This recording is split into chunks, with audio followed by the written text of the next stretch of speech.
ফরেক্সে সফল হতে চাইলে আগে নিজেকে বিশ্বাস করতে শিখুন। বন্ধুরা, আমি অ্যাপেক্স নুরুজ্জামান। ফরেক্স ট্রেডিং এমন একটি জায়গা যেখানে কেউ রাতারাতি ধনী হয় না, বরং প্রতিদিন ছোট ছোট সিদ্ধান্তগুলোই একজন ট্রেডারকে বড় সফলতার দিকে নিয়ে যায়। আজ আমি তোমাদের সাথে কিছু কথা শেয়ার করব, যা হয়তো তোমার ট্রেডিং লাইফ বদলে দিতে পারে। প্রথমেই একটা কথা মনে রাখো, ফরেক্স কোনো লাকি গেম না। এটা এমন এক ক্ষেত্র যেখানে ধৈর্য, আত্মবিশ্বাস আর নিয়মের প্রতি আনুগত্যই সফলতার মূল চাবিকাঠি। অনেকেই শুরুতে উৎসাহে ট্রেড শুরু করে, কয়েকটা লস খেয়ে হতাশ হয়ে যায়, ভাবে হয়তো এটা আমার জন্য না। কিন্তু সত্যিটা হলো, যারা লসের মাঝেও শেখার চেষ্টা করে তারাই একদিন লাভের আসল মানে বুঝতে পারে। ফরেক্সে সফল হতে চাইলে সবচেয়ে আগে শিখতে হবে নিজেকে কন্ট্রোল করা।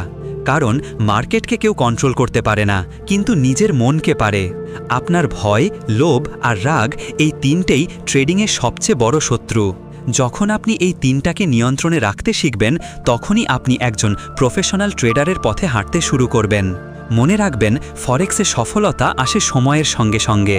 আপনি যদি নিয়মিত প্র্যাকটিস করেন, নিজের ভুল থেকে শেখেন, তাহলে একদিন আপনি নিজেই নিজের অনুপ্রেরণা হয়ে উঠবেন। কারণ প্রতিটি সফল ট্রেডারের পেছনে থাকে অসংখ্য ব্যর্থতা, অসংখ্য নিদ্রাহীন রাত আর একটাই বিশ্বাস, আমি পারব। অনেকে মনে করে ফরেক্স মানেই শুধু টাকা কামানো, কিন্তু না, ফরেক্স মানে মানসিক পরিপক্কতা, পরিকল্পনা আর সঠিক সিদ্ধান্ত নেওয়ার দক্ষতা অর্জন। একজন ট্রেডার যতটা তার ব্যালেন্সে সফল, তার থেকেও বেশি সফল হয় তার মানসিক ভারসাম্যে। তাই বন্ধুরা, কখনো হাল ছেড়ো না। আজ যদি লস হয়, কাল সেটাই তোমার শেখার পাঠ। আজ যদি মার্কেট তোমার বিপরীতে যায়, কাল সেই অভিজ্ঞতা তোমাকে প্রফিট এনে দেবে। সবচেয়ে বড় কথা, কনসিস্টেন্সি ইজ দ্য কি।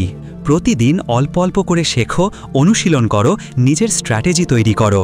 একদিন তুমি নিজেই প্রমাণ করে দেবে ফরেক্স শুধু লসের জায়গা নয়, এটা তাদের জন্য যারা হাল ছাড়ে না। তাই ভিডিওর শেষে একটা কথা বলবো, নিজেকে বিশ্বাস করো, শেখা বন্ধ করো না আর নিয়ম মেনে চলো।